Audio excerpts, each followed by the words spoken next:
Alors si on écoute tout le temps que les conneries, eh ben vous finissez par les acheter. Mais vous n'êtes pas raisonnable non plus. Vous n'êtes pas raisonnable. Alors, quand on pense qu'il suffirait que les gens arrêtent de les acheter pour que ça se vende plus, quelle misère. L'aéroport de Notre-Dame-des-Landes, c'est pour moi un symbole de l'impuissance. Moi, président, j'applique la loi. Voilà, j'applique la loi. On ne sait pas quelle est la loi, puisqu'il y a un appel qui est lancé. Là, comme par hasard. Peut-être que le tribunal, comme par hasard. Peut-être que la Cour d'appel. Ça fait 40 ans que toutes les majorités défendent cet aéroport, de droite comme de gauche. Refusé par les tribunaux. Mais les petites grenouilles, elles existaient avant, à ma connaissance. Et donc on évacue de manière un peu musclée s'il le faut. Bien sûr. Alors, non seulement on évacue de façon musclée, mais c'est comment dirais-je, un symbole de l'impuissance de l'État qui est absolument terrifiant. On va reprendre. C'est une chose, je pense aux nanotechnologies, je ne sais pas pourquoi, tout d'un coup, il y a une espèce de peur des nanotechnologies véhiculées par certains groupes politiques, et je pense aussi aux manipulations génétiques, à la question des OGM. Voilà, ce sont des sujets sur lesquels on a décidé d'interdire les recherches. Et moi, ma conviction, c'est que c'est un péché contre l'avenir. Mais il y a une chose que je ne peux pas comprendre, c'est que on ne continue pas les recherches scientifiques sur ces sujets. Parce que personne ne peut dire si dans 20 ans, dans 30 ans, dans 50 ans, une grande partie de l'avenir de l'humanité ne dépendra pas de ces recherches ou de recherches qui auront découlé de ce travail. Aujourd'hui, Notre-Dame-des-Landes, c'est un camp retranché. Est-ce que vous savez qu'il y a une route départementale qui est privatisée? Est-ce que vous savez qu'il y a une brigade de gendarmerie qui a été attaquée, voiture de gendarmerie brûlée, etc. etc. C'est une opération si en France, difficile. on se dit, oh là là, il y a un risque, parce qu'on a des fous furieux, des ultra-violents, comme disait Manuel Valls, alors on fait rien, eh bien, on n'aura plus de République. On n'aura plus de démocratie, on n'aura plus d'état de droit. Et ça désespère les Français. Comprenez-le bien. La désespérance, la fatigue démocratique aujourd'hui, elle est aussi là. La parole est à monsieur le Premier ministre Bernard Cazeneuve. Le sujet n'est pas, monsieur Chrétien, de savoir s'il faut ou non évacuer la ZAD de Notre-Dame-des-Landes. Bien entendu qu'il faut le faire. Il faut le faire pour des raisons qui tiennent au fait que dans un état de droit, le droit doit être respecté, que nul ne peut par la violence s'opposer à l'expression de la souveraineté des élus lorsqu'ils respectent le droit ni aux décisions qu'ils prennent. Mais la question est de savoir comment bien le faire. Il faut être sûr que l'opération qu'on conduit sera une opération qui se déroulera sans violence, qui se déroulera avec une véritable réussite et la possibilité pour cette infrastructure de se faire. Ben voilà, dans ce champ, on a des pains de maïs exceptionnels. Voilà. La terre, elle a mis des milliers d'années à se faire, et eux, en 6 mois de temps, ils vont vous bétonner tout ça, et après c'est irréversible, c'est fini. Vous aurez votre béton, et après c'est fini. Je ne peux même pas expliquer ce que ça fait, c'est horrible, c'est horrible, c'est horrible, horrible. Le peuple américain vient de se prononcer. Il a élu Donald Trump président des États-Unis. Je le félicite comme il est naturel entre deux chefs d'État démocratiques. J'ai une pensée pour Hillary Clinton, avec laquelle j'ai eu à travailler durant la présidence Obama. Cette élection américaine ouvre une période d'incertitude. Je dois l'aborder avec lucidité et clarté. It'll get cooler, it'll get warmer, it's called weather. Climate change is such a consequential crisis to everybody in the world. I think it's a big scam for a lot of people to make a lot of money. There's a huge economic opportunity that goes hand in hand with climate change. We can be the clean energy superpower of the... I, George Walker Bush, do solemnly swear. That I will faithfully execute the office of President of the United States. That I will faithfully execute the office of President of the United States. And will to the best of my ability. And will to the best of my ability. Preserve, protect, and defend the Constitution of the United States. Preserve, protect, and defend the Constitution of the United States. So help me God. So help me God. That I can get something positive done on behalf of the people. That's what the question in this campaign is about. It's not only what's your philosophy and what's your position on issues, but can you get things done? And I believe I can. All right. What about the Dingell-Norwood bill?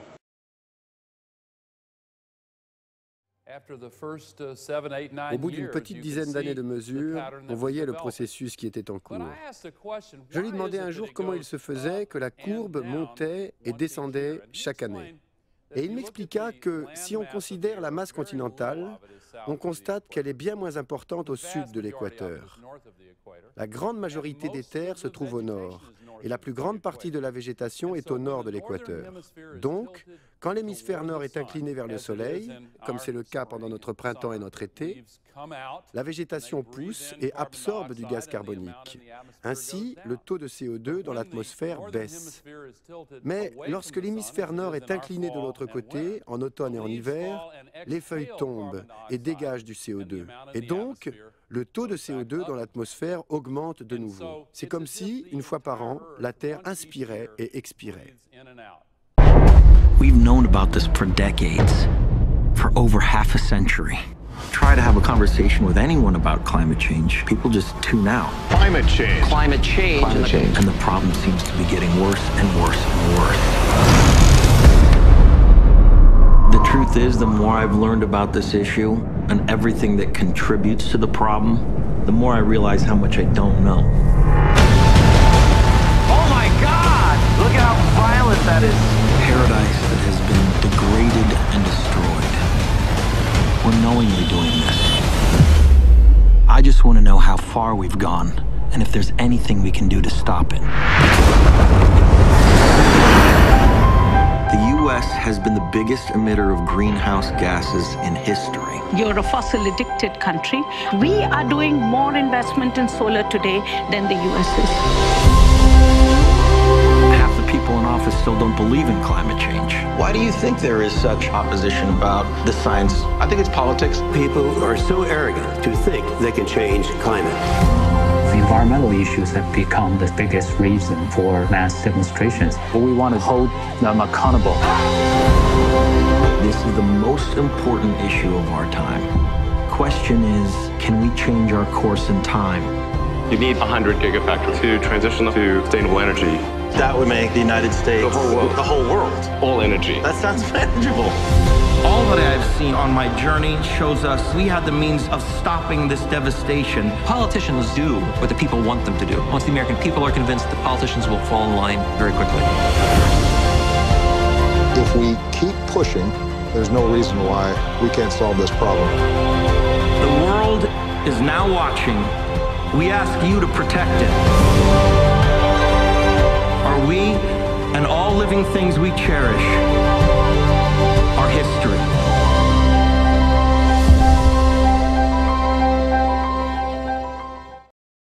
It'll get cooler, it'll get warmer, it's called weather. Climate change is climate change is climate change is climate change is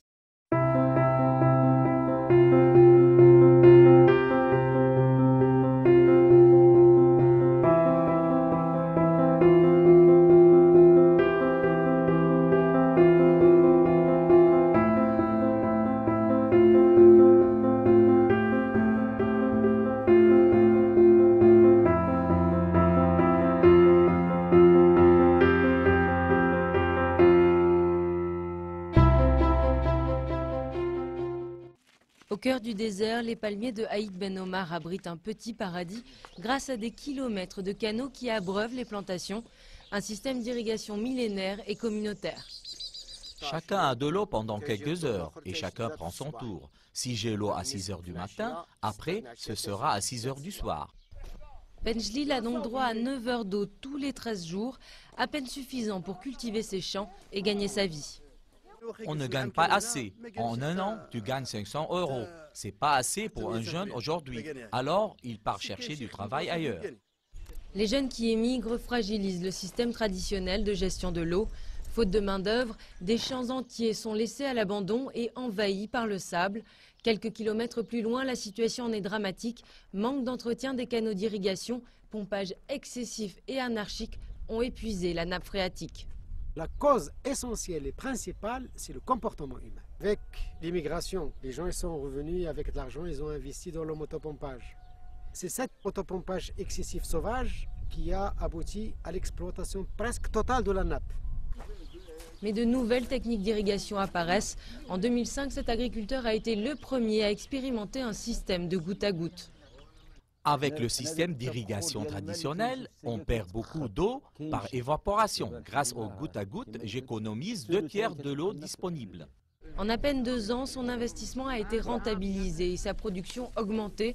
Un succès qui permet d'envisager le maintien de l'activité agricole dans ce milieu fragile. Dernier rempart contre la désertification, les oasis jouent un rôle crucial dans l'équilibre environnemental de la région. Dans cette ferme proche de Tamoun, un village du nord de la Cisjordanie, tous les ouvriers ont un point commun. Ces Palestiniens ont travaillé une bonne partie de leur vie dans les colonies israéliennes. Comme près de 30 000 de leurs compatriotes, c'est là qu'ils ont été formés. L'expérience est valorisante, la paye souvent bien meilleure, mais la plupart d'entre eux sont contents d'en partir. Mahmoud a travaillé 20 ans pour des colons.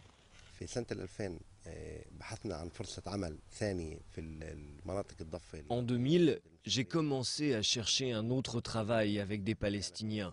Le travail avec les colons devenait trop dur.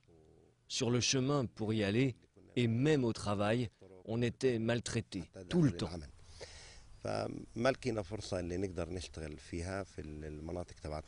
Depuis 2009, l'autorité palestinienne a lancé une campagne de boycott du travail dans les colonies avec pour objectif son interdiction totale. Impossible, répliquent les syndicats, tant que du travail n'est pas créé en Cisjordanie.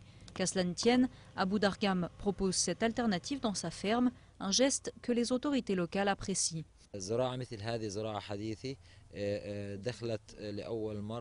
C'est la première fois que nous avons une agriculture si moderne en Palestine.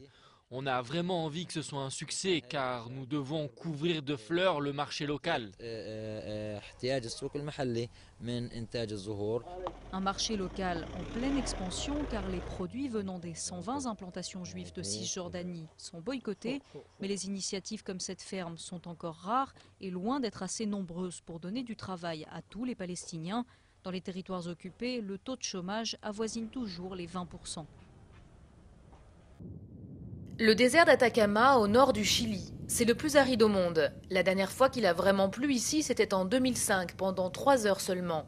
Ricardo s'en souvient.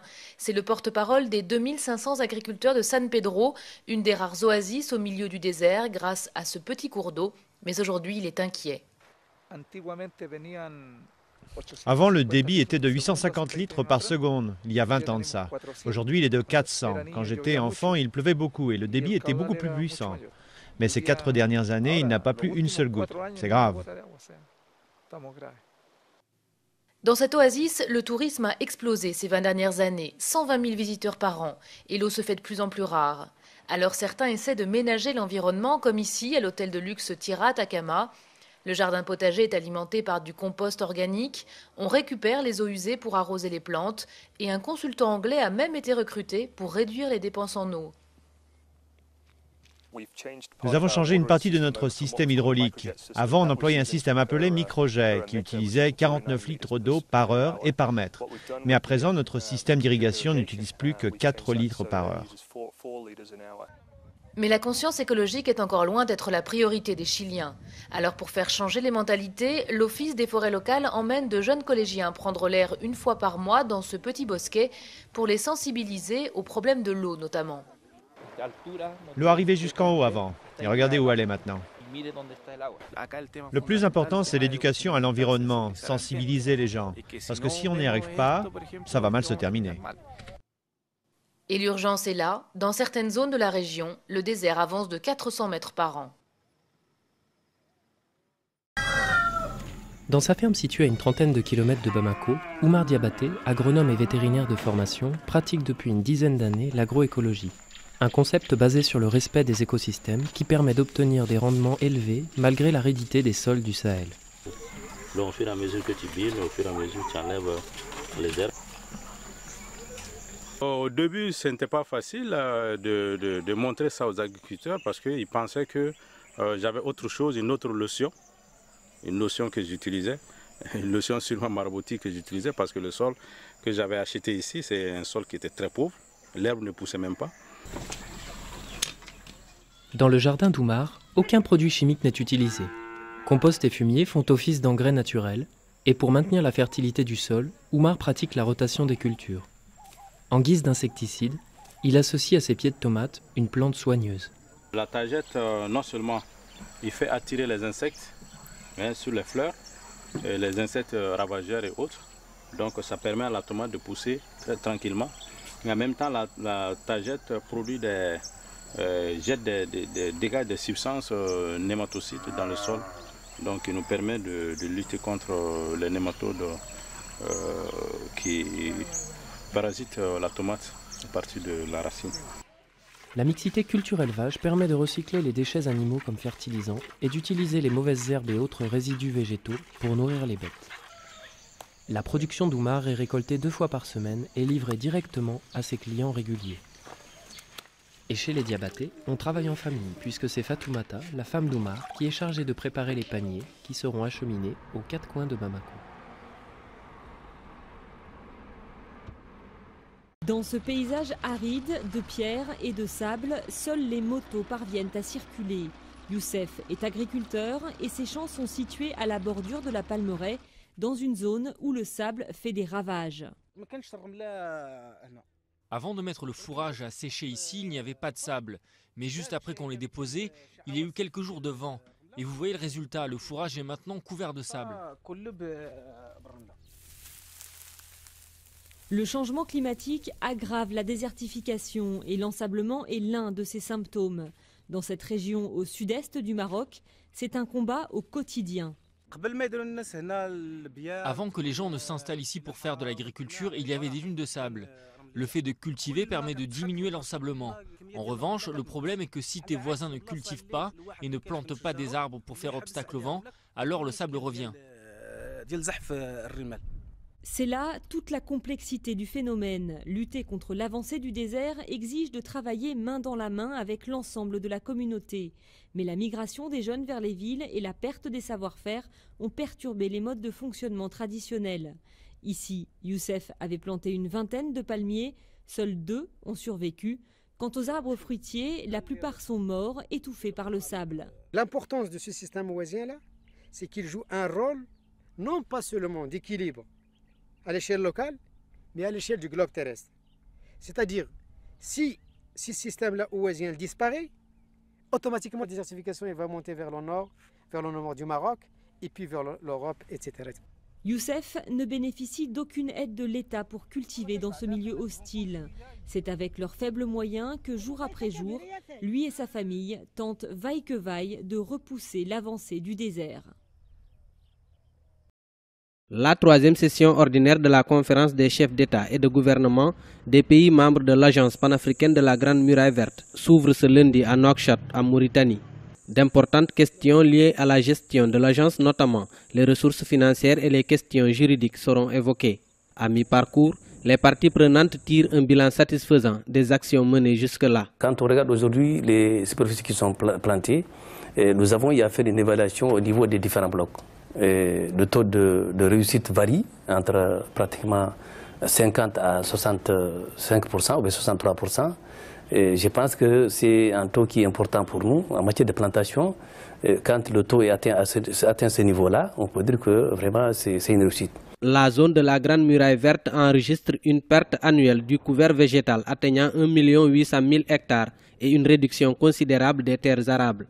Selon l'Organisation des Nations Unies pour l'alimentation et l'agriculture, on note une dégradation avancée de la fertilité du sol à cause de la sécheresse. C'est pourquoi les États comme la Mauritanie développent des stratégies afin de s'adapter et limiter les dégâts. Il y a à peu près 750 000 plants qui sont déjà produits au niveau de la pépinière tout seul et qui vont être plantés au niveau de la centre verte et au niveau du milieu urbain. Donc cette action est en cours. Il y a d'autres actions qui ont été menées au niveau du littoral pour protéger la ville de Nouakchott contre les incursions marines. Actuellement, des travaux sont en cours. Il s'agit de renforcer les 8 brèches qui sont situées entre le port de Nouakchott et le nouveau marché de poissons. Créée en 2010, l'Agence panafricaine de la Grande Muraille Verte regroupe le Burkina Faso, Djibouti, l'Érythrée, l'Éthiopie, le Mali, la Mauritanie, le Niger, le Nigeria, le Sénégal, le Soudan et le Tchad. Le sommet de Nouakchott va permettre la création de pôles économiques ruraux le long du tracé de la Grande Muraille Verte. Des dunes au nord de la Chine, pays menacé par l'invasion du désert. Ici, des milliers de végétaux ont été plantés à la main dans des carrés de paille sèche pour lutter contre le sable. Un damier précaire censé fixer les dunes. Chaque plante doit s'enraciner malgré la sécheresse. Dans toute cette région du Ningxia, le désert recouvre plus de 80 000 hectares. Mais pour toute la Chine, la superficie est infiniment plus grande. Depuis 25 ans, cet homme incarne ce combat contre le désert. La Chine le qualifie de héros. Pour freiner l'érosion des sols, Wang Youde a mis au point cette technique très originale. Une méthode manuelle qui a fait ses preuves. Dans la réserve de Baijitan, ferme collectiviste qu'il dirige, 450 ouvriers agricoles l'utilisent. Le guerrier des sables affirme qu'il est en train de gagner la lutte. Ici, la vitesse de reconquête des dunes est plus rapide que la vitesse de progression du désert. Monsieur Wang montre avec fierté les végétaux qui poussent dans ce paysage minéral. Au milieu des dunes apparaissent des arbres, des vergers aux pommes goûteuses. Le secret de cette récolte miraculeuse, l'eau, puisée très en profondeur. La ferme de Baijitan, qui vend ses fruits en ville, se finance au 4/5 grâce à sa propre production. Et la lutte à la chinoise contre la désertification est devenue une référence mondiale. Le directeur aurait reçu la visite de représentants de plus de 100 pays. Le président du Parlement du Monténégro est venu. Le président de la République de la Mauritanie est venu, ainsi qu'un responsable de la République de Syrie. Il y a aussi le chef du Parlement du Yémen qui est venu. Mais les succès de M. Wang ne doivent pas masquer la dure réalité ailleurs. D'après les experts, la désertification gagne plusieurs milliers de kilomètres carrés par an en Chine. Et les déserts recouvrent déjà plus d'un quart du territoire.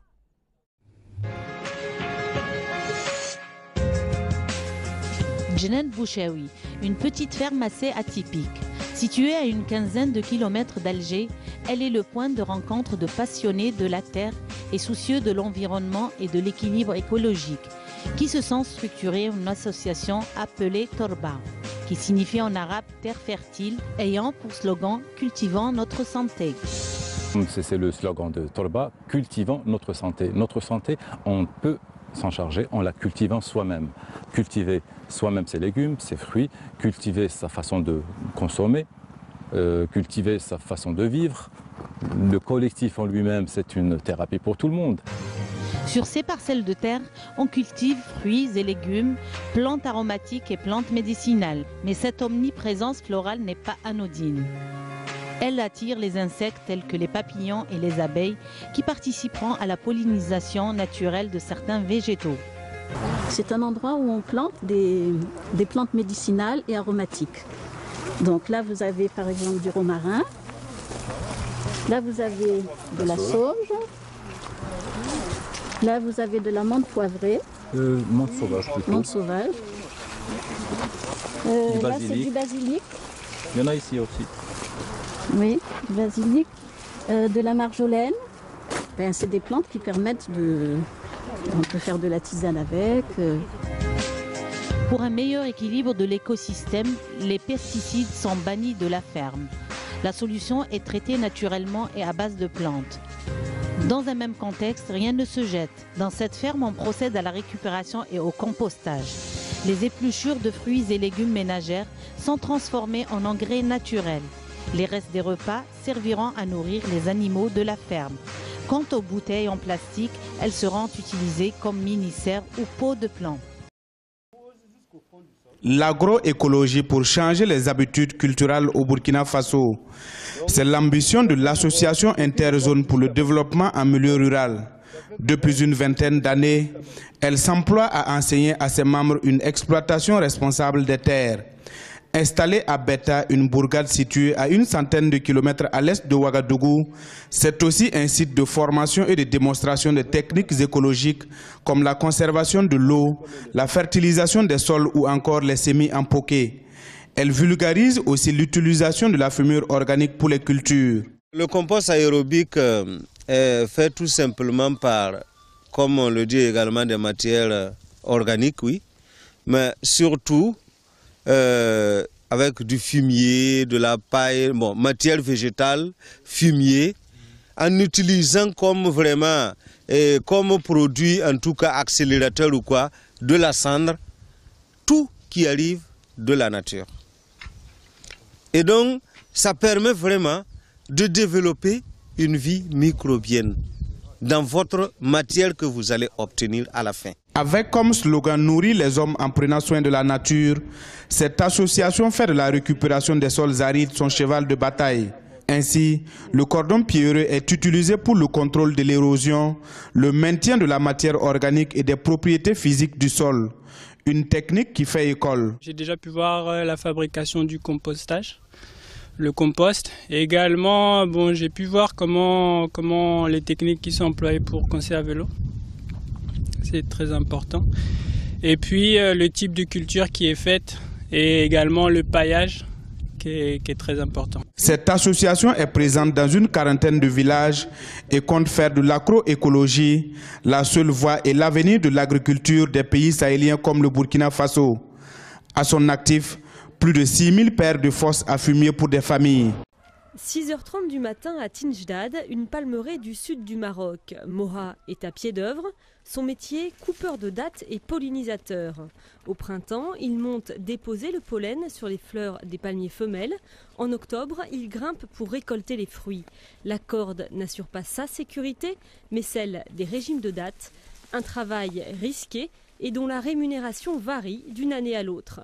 Le propriétaire me paye parfois en liquide, 1 euro pour les petits palmiers et 2 euros pour les grands. Mais généralement, il me paye avec des dattes. Autrefois, la règle était de donner 1/5 de la récolte. Maintenant, c'est 1/3 et bientôt, ce sera peut-être la moitié.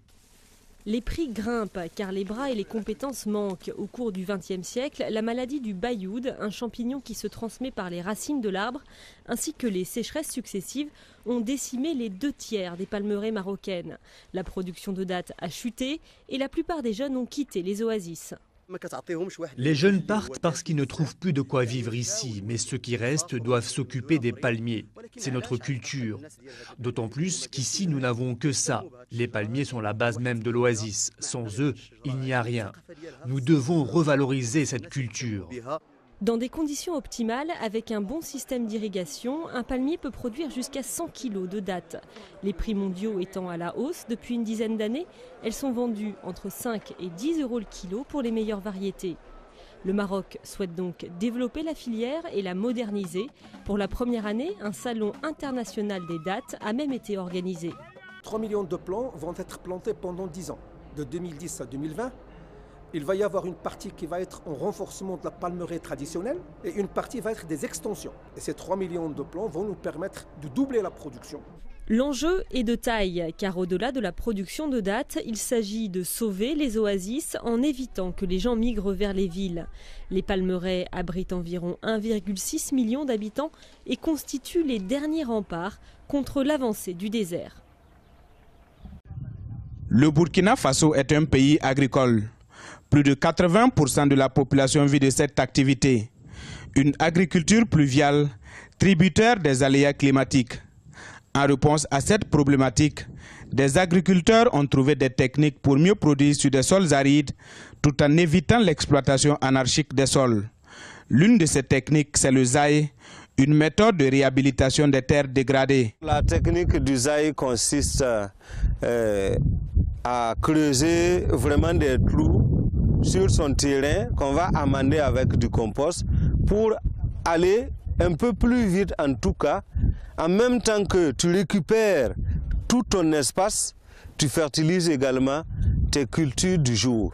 On se fait un trou de 40 cm de diamètre sur 20 cm de profondeur. Et la terre des 10 premiers centimètres là, ça c'est à mettre à part.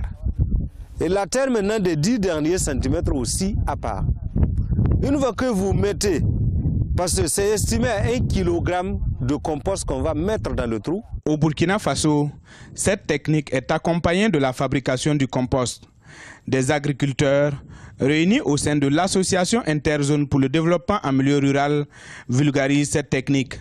Sadio Bandé est un animateur agricole. Sa mission, accompagner les paysans dans la récupération des sols. Lorsque nous sommes au village, nous sensibilisons les paysans à fabriquer la fumure organique pour qu'ils abandonnent les engrais ainsi que les pesticides. Car même si les terres sont dégradées, on peut les récupérer tout en évitant l'exploitation anarchique des sols. Outre le zaï qui permet de récupérer des sols, les cordons pierreux aussi permettent d'endiguer l'érosion des sols. Il faut noter que cette technique s'est exportée dans des pays voisins comme le Mali et le Niger. Certains pays de l'Afrique de l'Est sont même en train de l'adopter.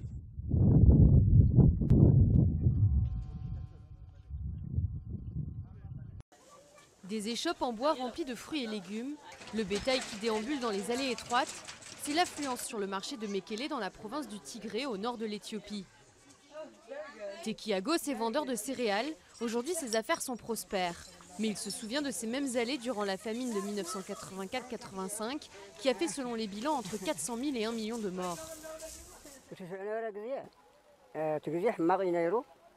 À cette époque, la situation était vraiment dramatique. Les personnes mouraient dans la rue sans que l'on comprenne pourquoi. La municipalité ramassait les corps et les emmenait en voiture pour les enterrer. Au début des années 80, alors que l'Éthiopie est victime d'une sévère sécheresse, la dictature marxiste de Mengistu Haïle Mariam tente d'affaiblir les rebelles du Nord et entraîne le pays dans une famine sans précédent. Mais 30 ans plus tard, les images d'enfants affamés qui avaient choqué et ému le monde entier sont bien loin. L'Éthiopie a développé un système d'alerte, il repère les zones où une situation d'insécurité alimentaire peut surgir. Les autorités veillent également à conserver d'importantes réserves de grains, environ 400 000 tonnes à ce jour. L'autosuffisance signifie que nous devons utiliser au mieux les ressources dont nous disposons afin de ne dépendre de personne. Nous avons des terres et une main-d'œuvre qui ne demandent qu'à travailler.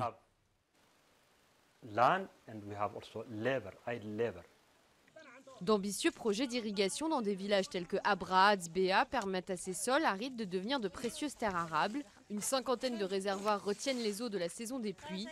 Et les résultats sont impressionnants. Ce système a permis à la production agricole du village d'être multipliée par 4. Grâce à ce projet, nous assurons notre sécurité alimentaire. Ces gens qui ne mangeaient qu'une fois par jour ont désormais 3 repas par jour. Le réservoir va se remplir et verdir les environs, ce qui permettra aux champs du village d'avoir suffisamment d'eau pour être cultivés. Le gouvernement éthiopien espère sortir de la pauvreté et rejoindre les pays à revenus intermédiaires d'ici 2025, un objectif ambitieux. Mais ici, dans la province du Tigré, la végétation a déjà repris ses droits sur le paysage de sable et de pierre. Il y a la Grande Muraille de pierre, construite il y a 2000 ans. Et il y a la Grande Muraille verte, beaucoup plus récente, quelques dizaines d'années tout au plus. Il s'agissait à l'origine de protéger Pékin des vents de sable venus du désert de Gobi et qui étouffent la ville régulièrement au printemps. On a donc planté des millions d'arbres à la lisière du désert, en Mongolie intérieure, à 200 km de la capitale, avec une certaine efficacité. Mais entre-temps, la menace a changé. Pékin étouffe toujours, mais moins à cause du sable que du dioxyde de carbone et des particules fines qui s'accrochent dans nos poumons. Et pour cela, même remède que pour le sable, les arbres qui agissent comme des aspirateurs à carbone. L'agriculture absorbe aussi le carbone. Mais l'avantage des arbres, c'est qu'ils sont plus efficaces et plus ils grandissent, plus ils absorbent. Enfin, ils vivent des décennies, voire des siècles. Pour être plus efficace, cet aspirateur à carbone doit être plus proche de la source, plus proche donc de Pékin. La Grande Muraille verte s'est donc avancée jusqu'au cœur de la ville, dans ce parc de 680 hectares, le double de Central Park à New York, planté à l'occasion des Jeux Olympiques. Mais l'essentiel est autour de la ville, dans un rayon de 100 km. On plante à marche forcée, dans les plaines ou dans les montagnes. La surface des forêts dans la province de Pékin est ainsi passée de 27% à 41% en 15 ans, 50% de mieux. Nous avons maintenant 11 000 km² de forêt dans la province et nous dépensons 2,7 milliards d'euros chaque année pour cela. Ces arbres absorbent 120 millions de tonnes de carbone, c'est considérable. Cet effort n'aurait pas de sens s'il n'était accompagné de mesures drastiques pour limiter la production de CO2. On a détruit ou fermé des centaines d'usines ou de centrales. Et maintenant, on entre dans l'intimité des gens, jusque dans leur chambre à coucher, jusque dans leur lit. Le moyen de chauffage traditionnel dans le nord de la Chine, c'est le kang. Le kang, c'est ça, c'est une sorte de lit collectif où dort toute la famille et qui réchauffe toute la maison. Alors, il est en général chauffé au bois, du sol jusqu'au matelas, avec une efficacité énergétique très mauvaise. On a donc inventé un kang surélevé qui consomme 2 fois moins d'énergie. C'est bête comme chou, mais il suffisait d'y penser. Des tomates bio cultivées avec soin jusqu'à la récupération des fientes de poule pour en faire du biogaz. Ici, à la ferme Songhai au Bénin, rien ne se perd, tout se transforme. Créé il y a 30 ans par Godfrey Nzamujo, un prêtre américain d'origine nigériane, cette ferme est devenue un véritable modèle. Son mot d'ordre, maximiser la production sans avoir recours aux produits chimiques, coûteux pour les agriculteurs et nocifs pour la santé. Ce n'est pas n'importe quelle production, mais une production saine. Une production qui assure la bonne santé pour les producteurs et pour les consommateurs et pour le sol. Donc c'est vraiment, on remet l'agriculture au centre de la nature et l'homme. Au départ, juste un lopin de terre, l'exploitation s'étale désormais sur 24 hectares. Tous les produits cultivés sont transformés et distribués sur place. Un concept qui génère une activité économique autonome. On a réparé cette image de l'Afrique, l'Afrique qui tend la main, l'Afrique qui reste vraiment victime de ça. Mais quand vous regardez les jeunes aujourd'hui, vous voyez les gens vraiment debout, les gens qui sont prêts à attaquer, qui sont prêts vraiment à prendre en main l'avenir. Quotidiennement, une armée d'employés et d'apprentis s'active pour produire des fruits, des légumes et du riz, mais aussi élever des poissons, des porcs et des volailles. Paul suit un atelier pâtisserie. Il souhaite reprendre l'activité agricole de ses parents afin de travailler de façon plus rentable. D'abord, avec la méthode moderne, il y a la rapidité des activités. Ce qu'il faut faire en 2 jours, avec la méthode moderne, en 2 heures, tu as déjà fini avec. Donc c'est ce qui m'a le plus enchanté à Songhai. Songhai répond aux défis de la pauvreté et de l'environnement. C'est aussi une école. Chaque année, 400 élèves fermiers sont sélectionnés et formés. De retour dans les villages, les jeunes agriculteurs lancent des exploitations modernes et bio. Le concept a aussi réussi à essaimer hors des frontières du Bénin avec l'ouverture de centres au Nigeria, au Sierra Leone et au Libéria et des projets dans 13 autres pays d'Afrique de l'Ouest et centrale.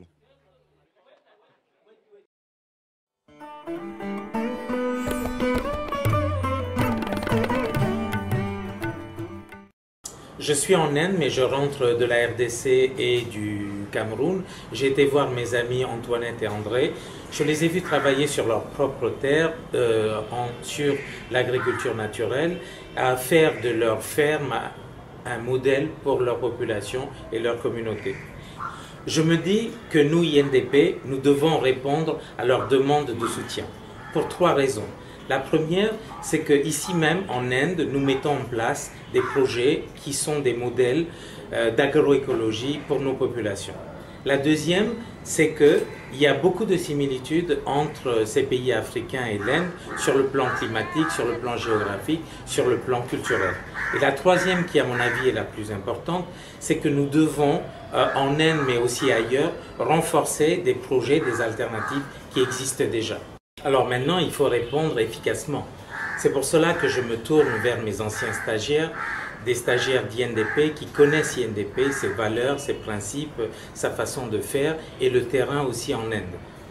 Donc il va y avoir Mégane, qui elle est technicienne agricole, qui va pouvoir sur le terrain faire les premiers bilans, qui va pouvoir aider, conseiller et préparer avec les populations le projet final. Il y aura aussi Audrey qui, elle, va être chargée de la sensibilisation, de la communication et tout le volet pédagogique. Je vais aussi les accompagner pour moi être responsable du cadre politique du projet et du cadre général. Nous allons donc à 3 nous rendre en juillet 2016 sur le terrain pour une période de 2 semaines. Et donc sur place, nous allons, chacun de nous, effectuer un bilan, un état des lieux de ce qui existe, de ce qui pourrait être fait. Nous allons aussi leur présenter, leur proposer des modèles sur lesquels nous avons déjà travaillé en Inde, des fiches pédagogiques, des tableaux, des suivis, des rapports, etc. Et troisièmement, nous allons avec eux définir, dessiner, imaginer ensemble le projet qui va se mettre en place sur 2 ans, le projet d'agroécologie qui va donc servir de modèle pour ces pays et ces populations.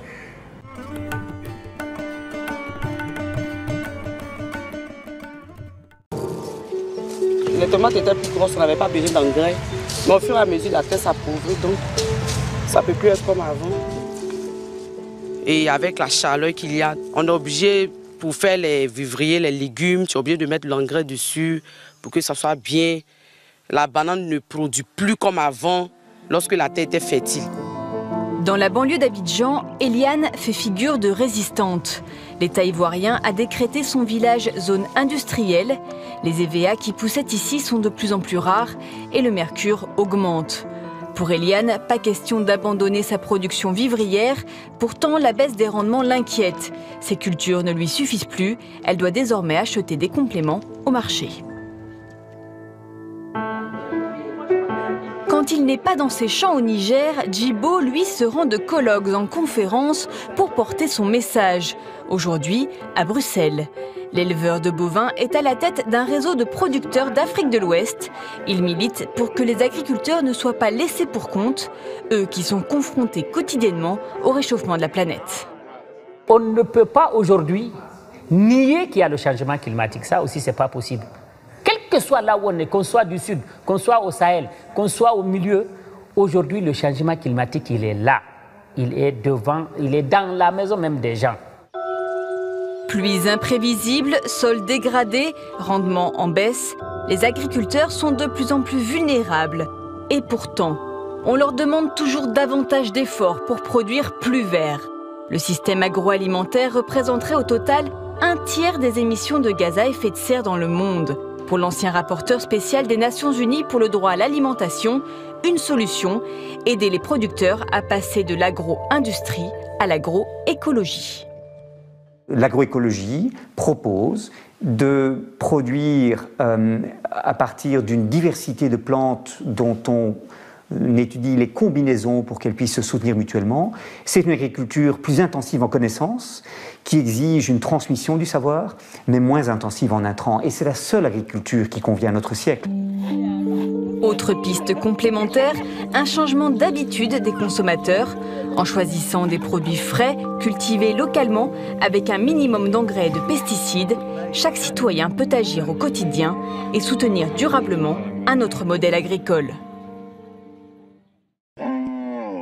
L'élevage est l'un des secteurs économiques retenus comme solution face au changement climatique à travers la séquestration du carbone.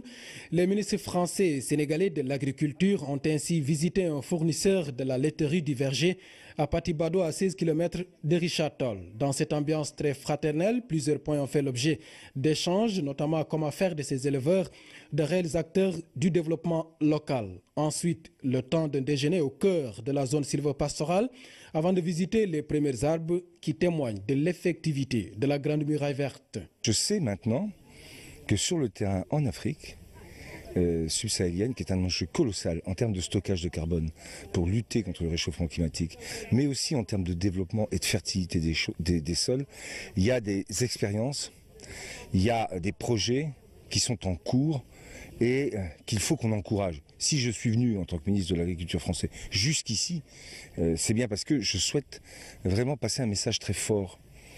Quand on a lancé l'initiative 4 pour 1000, c'était il y a un peu plus d'1 an à Montpellier.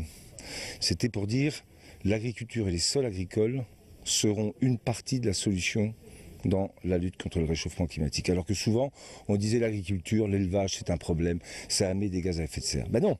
Nous, ce qu'on essaye de montrer, et ici comme ailleurs, c'est que les sols agricoles, une agriculture pensée avec des modèles de production adaptés et en même temps stockant du carbone, ça peut marcher. Dans le cadre de l'initiative 4 pour 1000 des sols pour la sécurité alimentaire et le climat lancée lors de la COP21 à Paris, la diffusion des pratiques agronomes visant la séquestration du carbone est devenue un enjeu de taille.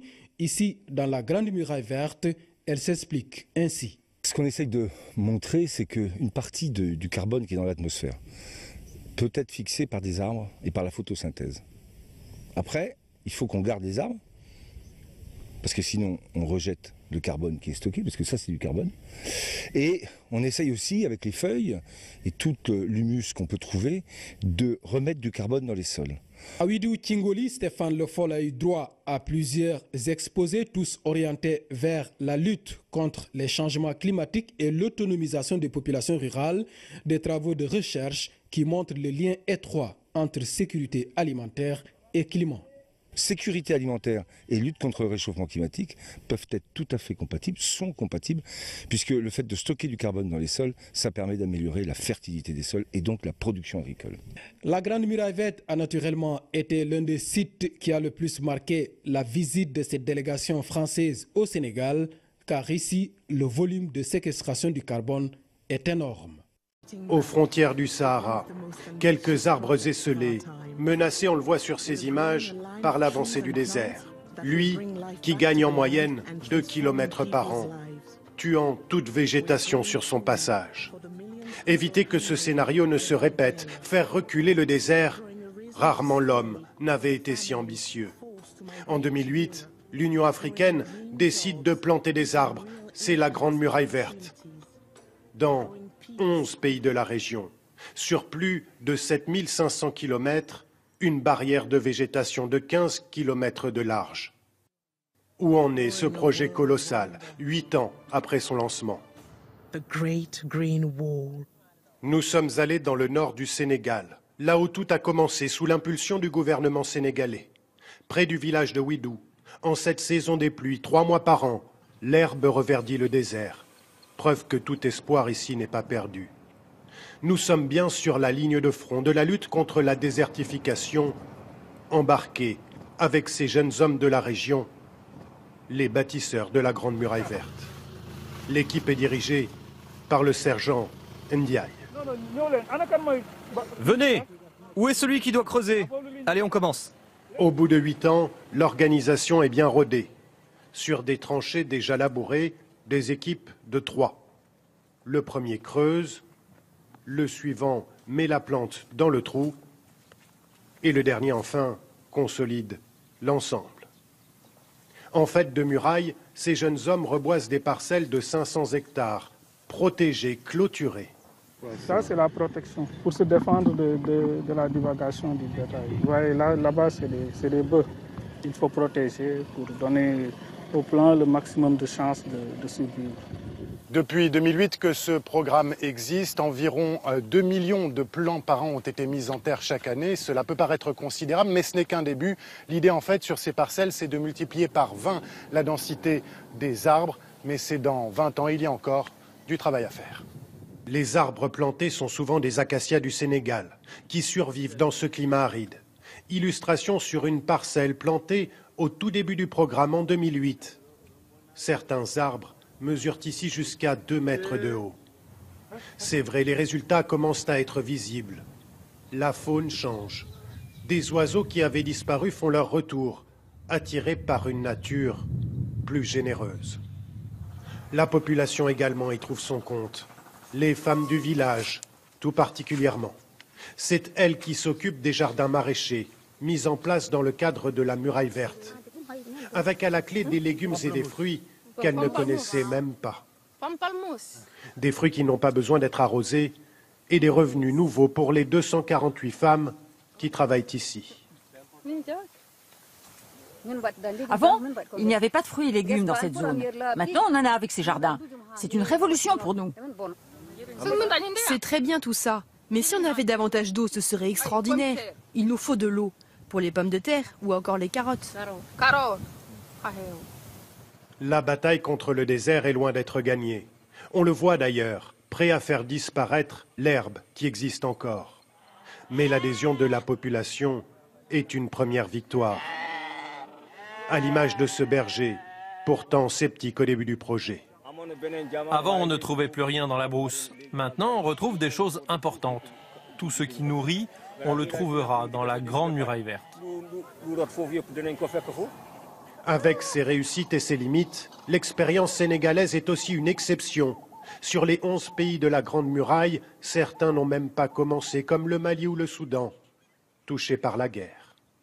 Le Sénégal fait partie du tracé de la Grande Muraille Verte. Nous sommes concernés par 540 km sur un tracé de plus de 7000 km. Et donc le Sénégal à ce jour a pratiquement l'une des plus grandes réalisations. Nous sommes à peu près sur 150 km, certainement c'est un peu moins du tiers. Mais pour nous, en moins de 5 ans, ce sont des avancées extrêmement importantes. Donc voilà, il y a beaucoup d'activités en termes de réalisation, notamment les activités agro-silvopastorales, le reboisement des périmètres, le maraîchage. Et donc il y a beaucoup d'activités qui ont un impact socio-économique certain, qui ont permis de fixer les populations, de réduire le chômage, de réduire l'exode et le déplacement surtout des jeunes. Même l'élevage, ça a eu un impact parce qu'il y a eu beaucoup de récoltes fourragères au niveau donc, des parties reboisées où il y a des protections qui ont permis vraiment d'avoir beaucoup de récoltes pour le bétail. Donc globalement, le Sénégal en tant que pionnier a fait beaucoup de réalisations. D'ailleurs, pendant cette cinquième session du Conseil des ministres, les ministres membres des États membres ont souhaité faire une visite de terrain pour voir un peu l'exemple du Sénégal. Et cette visite du terrain aura lieu le jeudi. Beaucoup suivent l'exemple du Sénégal. Ce sera pour nous l'occasion de partager notre expérience pendant cette visite de terrain. Et donc nous sommes accompagnés par un certain nombre de partenaires. Et sur le plan institutionnel, le ministre mauritanien l'a rappelé aussi, l'Union africaine, le programme des Nations Unies pour l'environnement, toutes ces organisations internationales accompagnent le Sénégal et accompagnent l'initiative de la Grande Muraille Verte. C'est ainsi que notre mission a commencé en zone aride d'Afrique subsahélienne, dans la région du Ferlo, au nord du Sénégal, où la pluviométrie ne dépasse pas 300 mm d'eau par an. Peu d'espèces végétales sont capables de résister à une nature aussi hostile, et parmi elles, un arbre prodigue au nom prédestiné, le dattier du désert. Sa stratégie d'adaptation en a fait une des 4 espèces sélectionnées pour constituer la Grande Muraille Verte, une ceinture végétale de 7000 km de long sur 15 km de large, de Dakar à Djibouti, afin de lutter contre la désertification et la pauvreté au Sahel. Le Sénégal est le pays le plus avancé dans le programme. La Grande Muraille Verte, c'est un programme panafricain. C'est un programme qui a pour objectif de lutter contre la désertification. En ce qui concerne le Sénégal, nous avons 545 km de long sur 15 de large, ce qui nous fait une superficie à traiter de 817 000 hectares.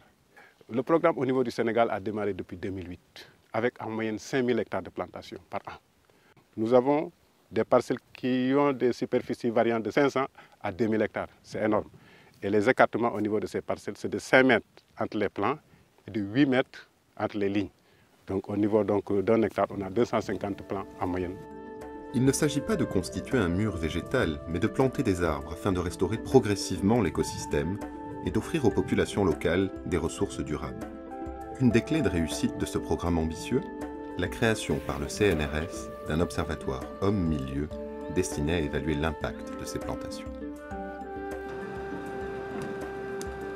C'est donc naturellement que l'Institut Cloran a souhaité soutenir ce programme de développement durable qui permet notamment aux femmes de cultiver un jardin potager et ainsi de diversifier l'alimentation quotidienne par la consommation de fruits et légumes. Il faut aussi se rendre compte que quand on met en place des plantations, c'est pour que ça puisse donner des revenus aux populations. Quand ces plantations auront grandi, quand on va exploiter la gomme, quand on va exploiter les fruits forestiers, notamment les fruits de bananites, que les populations puissent disposer là de revenus qui puissent leur permettre de rester sur leur terroir. Il est vrai que ce programme de la Grande Muraille Verte, cette collaboration, nous tient particulièrement à cœur puisqu'il s'agit de protection de la biodiversité végétale et d'améliorer notamment la santé et la qualité de vie de cette population locale. Et de mener cette action humaniste tout en alliant notre mission phare de protection de la biodiversité végétale, c'est vraiment un projet qui nous paraît fabuleux et plein d'espoir pour l'avenir.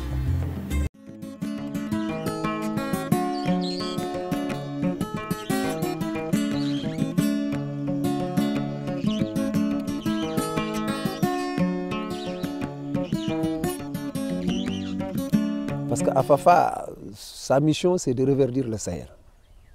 Et en fait, ils ont accompagné la mise sur pied des oasis autour de Ndjeman et dans les villages environnants. Parce que j'ai gagné beaucoup de choses, j'ai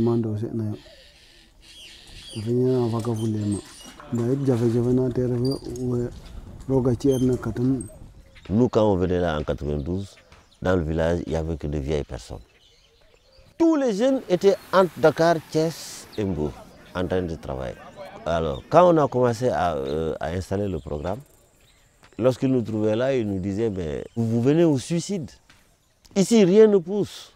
Mais Dieu merci, aujourd'hui, avec le programme, les gens commencent à retourner au bercail et ils sont nombreux. Ceux qui, après leur retraite, aujourd'hui sont installés dans des oasis, ils sont en train de gagner mieux leur vie que quand ils étaient en activité en ville, à Dakar ou à Mbour.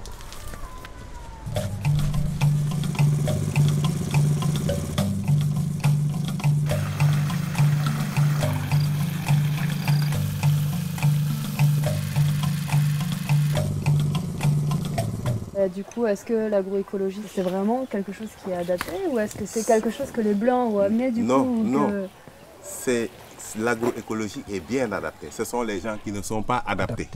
L'eau est à 4 mètres. Donc l'agroécologie n'est pas quelque chose d'importé. Les gens le pratiquaient bien avant. Seulement, ils ne comprenaient pas que c'était de l'agriculture écologique. C'est quand les pesticides, les engrais, les OGM sont entrés qu'on a oublié, qu'on dit voilà la solution la plus rapide. Taf, tu mets de l'engrais, tu mets des pesticides, ça va. Et après, on a vu la catastrophe que ça a mené. Allô? Ça va bien et toi? Nous sommes dans un déficit de suivi et de sensibilisation à l'agroécologie, d'où la nécessité de mettre en place des animateurs, des acteurs de l'agroécologie dans les différents villages. Et comme Terre Humanisme avait une expérience au Maroc et au Burkina Faso, on a pris appui sur eux pour mettre en place une formation d'animateurs en agroécologie. Vous voyez tout ce monde-là qui vit, qui bouge, qui tourne autour du compost.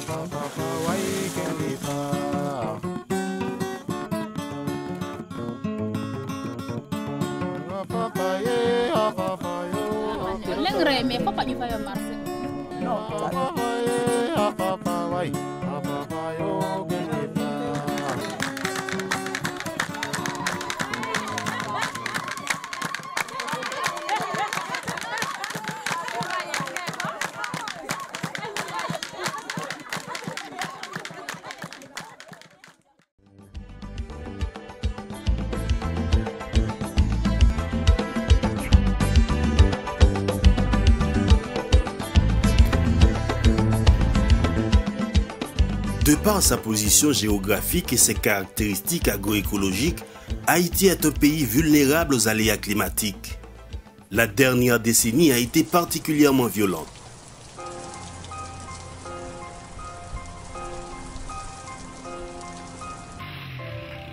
Le milieu rural est le plus affecté par ces phénomènes à cause de l'érosion des sols et la déforestation. La chute de la production agricole et la détérioration des conditions de vie des familles rurales en sont quelques conséquences.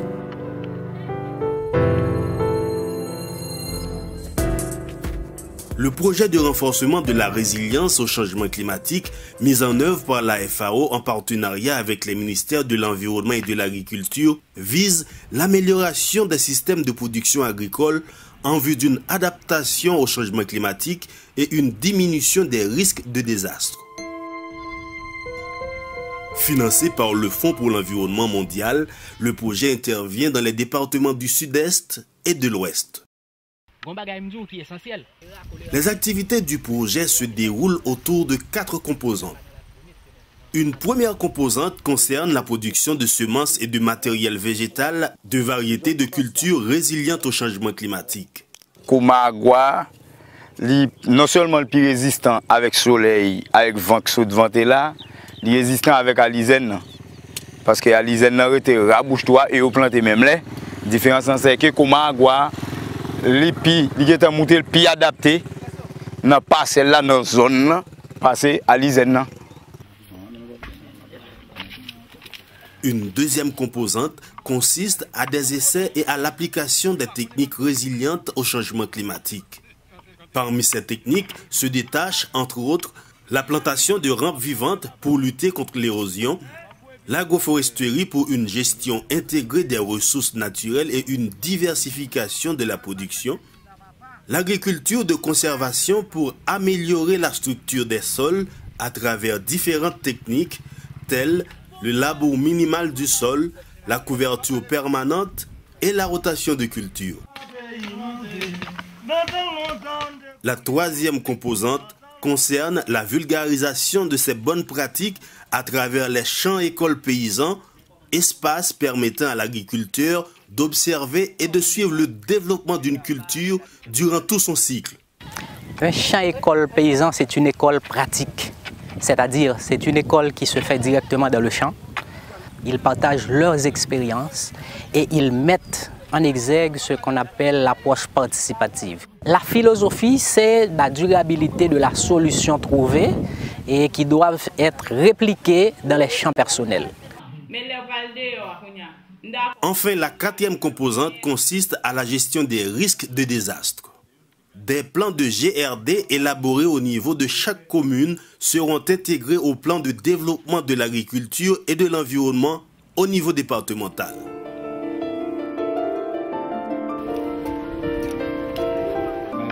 À partir des techniques agricoles et environnementales que ces agriculteurs et agricultrices mettent en place, leur capacité de faire face au changement climatique est renforcée et leurs conditions de vie s'améliorent tout en préservant les ressources naturelles. Il y a 15 ans encore, sur les flancs de ces montagnes andalouses, poussaient partout de la vigne destinée à la production du vin de Moscatel. Aujourd'hui, la plupart des agriculteurs ont quitté la région. Comme plus de 30% du territoire espagnol, la Sarquilla est gravement menacée de désertification. José Antonio est l'un des rares exploitants à poursuivre son activité. Le paysage change beaucoup. Même les amandiers et les oliviers sont secs. On est en hiver et il ne pleut toujours pas. Depuis l'été, il n'a plus que 2 fois ici, 35 mm au total. Ce manque d'eau pousse José Antonio à transformer son exploitation. Un avocatier comme celui-là nécessite 100 litres d'eau par jour en été. Et en ce moment, avec le temps qu'il fait, comme il ne pleut pas, on est obligé de continuer à l'arroser.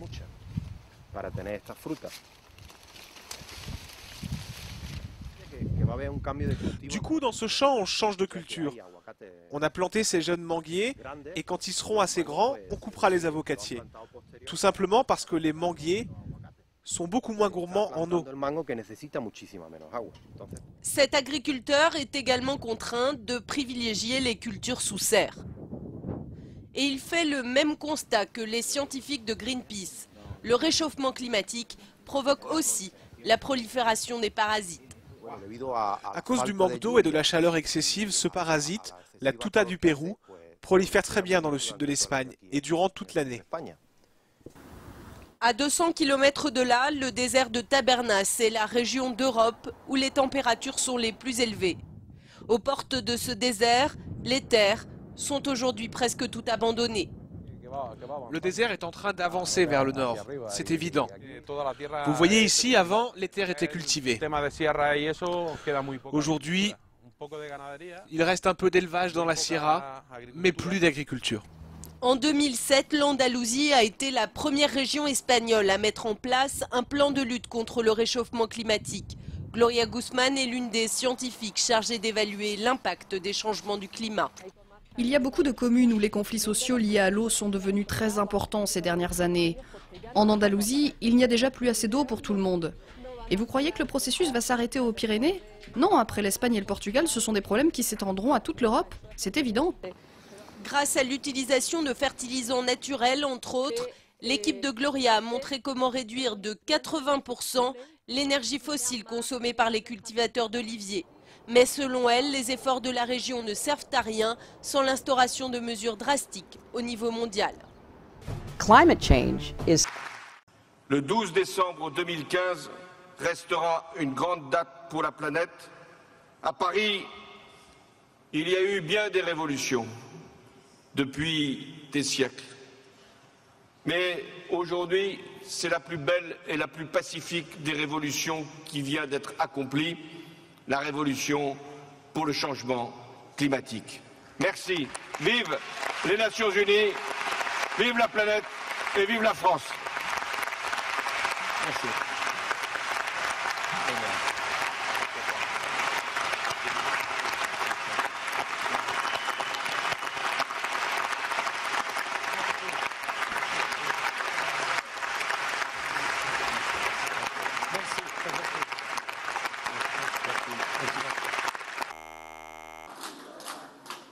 C'est la tyrannie des minorités.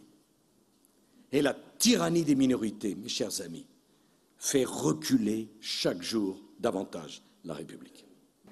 Le mot de faillite n'est plus un mot abstrait. Notre souveraineté économique, financière et sociale exige des efforts collectifs et prolongés, et même quelques sacrifices. Monsieur le Président. Je voudrais juste dire combien nous sommes heureux d'être le pays organisateur de l'Euro. Je voudrais remercier tous les joueurs de football, Willy Sagnol, Zinedine Zidane, Djorkaeff. On va se mettre au travail pour les stades, les rénovations de stades et les constructions de stades. Depuis toujours, les agriculteurs façonnent nos territoires. La France, première puissance agricole d'Europe, c'est à eux qu'elle le doit. Mais à Gonesse comme ailleurs, leurs terres sont menacées. Immeubles, routes, parkings, centres commerciaux. Chaque année dans l'Hexagone, 60 000 hectares de surfaces agricoles disparaissent sous du béton. 20 mètres carrés par seconde. C'est comme si tous les 6 ans, le département du Rhône était rayé de la carte. Pourquoi les terres agricoles sont-elles si souvent sacrifiées? Quelle est la responsabilité de nos élus et de l'État? C'est pas parce que c'est l'État qui le fait que c'est forcément toujours très bien. On va intervenir, on va retirer votre portail. Ah non, vous n'avez pas le droit. Quelles sont les conséquences? Ils veulent tuer l'agriculture, ils veulent tuer les petits agriculteurs. Sans l'agriculture, sans les paysans, demain, qu'est-ce qu'on fait? Qu'est-ce qu'on mange? Demain, il sera peut-être déjà trop tard.